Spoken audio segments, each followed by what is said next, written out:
Video को start करने से पहले आप लोगों का बहुत बहुत धन्यवाद। आप लोगों की वजह से आज चैनल पर 1000 सब्सक्राइबर पूरे हो गए हैं। ऐसे ही अपना प्यार बनाए रखें। रोहतास किला कैमूर पहाड़ी के ऊपरी हिस्से में है। रोहतासगढ़ किला बिहार के रोहतास जिले में आता है। यह भारत के इतिहास के प्राचीन किलों में से एक किला है जो देश की शान बढ़ाता है। रोहतास किले का इतिहास बहुत ही लंबा और रोचक है। हालांकि इस किले का इतिहास बहुत ही अस्पष्ट होने के बावजूद भी इस किले का संबंध सन 7वीं शताब्दी के राजा हरिश्चंद्र के पुत्र रोहितास से किया जाता है। मध्यकाल के भारत में यह किला पृथ्वीराज चौहान ने जीत लिया था, लेकिन इस किले को तभी महत्व मिला जब इस किले को शेरशाह सूरी ने सन 1539 में एक हिंदू राजा से जीत लिया था। जब शेरशाह सूरी का शासन आया था तब इस किले की पहरेदारी के लिए 10,000 सैनिक तैनात किए गए थे। शेरशाह सूरी के शासन में उनके एक सैनिक हैबत खान ने किले के परिसर में जामा मस्जिद का निर्माण भी करवाया था। सन 1588 में अकबर का जनरल मान सिंह के नियंत्रण में यह किला आ गया। उसने खुद के लिए इस किले में एक शानदार तख्ते बादशाही नाम का महल भी बनवाया था।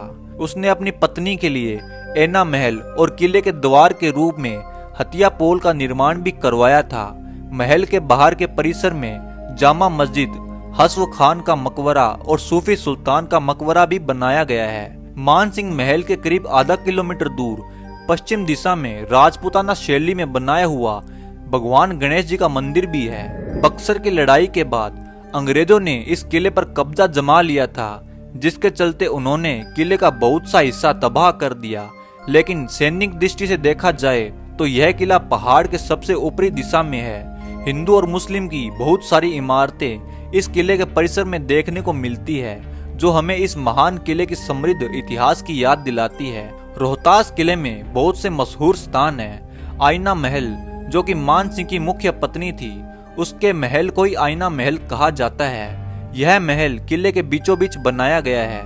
महल के करीब 1 मील दूरी पर उत्तर पूर्वी दिशा में 2 मंदिरों के अवशेष भी देखने को मिलते हैं। एक मंदिर जो भगवान शिव का है और उसे रोहतास मंदिर भी कहते हैं। उस मंदिर की सारी सीढ़ियां तोड़ दी गई है। अब केवल 84 सीढ़ियां ही अच्छी हालत में हैं, जिस पर चढ़कर मंदिर तक पहुंचा जा सकता है। महल के आजू बाजू के इलाके में जामा मस्जिद, हस्व खाना का मकबरा और सूफी सुल्तान का मकबरा है।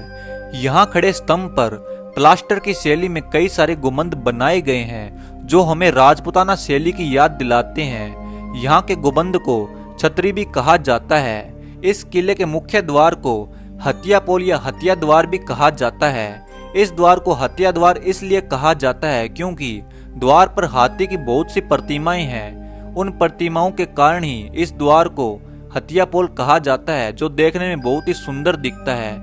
यह द्वार किले का सबसे बड़ा द्वार है, जो सन 1597 में बनाया गया था। मान सिंह महल के पश्चिम दिशा में आधे किलोमीटर दूरी पर गणेश जी का मंदिर है। इस पवित्र मंदिर में जाने के लिए 2 तरह के रास्ते बनाए गए हैं। वहीं पर पश्चिम दिशा में कोई गुफा जैसी इमारत बनाई हुई है। इस गुफा के बारे में कोई सबूत नहीं मिल पाया, लेकिन यहाँ के लोग इस इमारत जैसी गुफा को हैंगिंग हाउस कहते हैं। यहाँ से 1500 फीट नीचे की दूरी पर एक बहुत बड़ा झरना भी है। यहाँ के लोगों का कहना है कि इस गुफा में एक मुस्लिम फकीर को दफनाया गया था।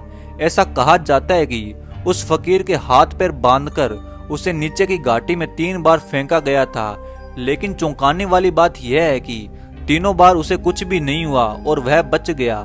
इसलिए लोगों ने उस फकीर को आखिर में गुफा में ही दफना दिया और तभी से उस गुफा को हैंगिंग हाउस के नाम से जाना जाता है।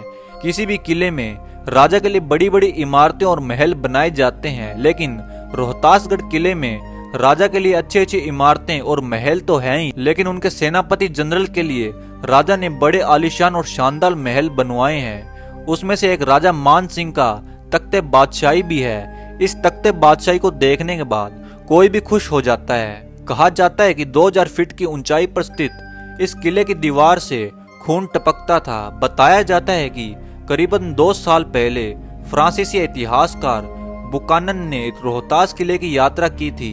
तब उन्होंने पत्थर से निकलने वाली खून की चर्चा एक दस्तावेज में भी की थी। उन्होंने कहा था कि इस किले की दीवार में खून निकलता है, वहीं आसपास रहने वाले लोग भी इस बात से सहमत है। इतना ही नहीं, स्थानीय लोगों की माने तो कुछ समय पहले यहाँ रोने चीखने की आवाजें भी आती थी। अब सच क्या है ये तो हम नहीं जानते। अगर आपको यह ऐतिहासिक किले के बारे में जानकारी अच्छी लगी तो वीडियो को लाइक करके चैनल को सब्सक्राइब जरूर करें। अगर आप यह वीडियो इंस्टाग्राम या फेसबुक पर देख रहे हो तो पेज को फॉलो जरूर करें। धन्यवाद।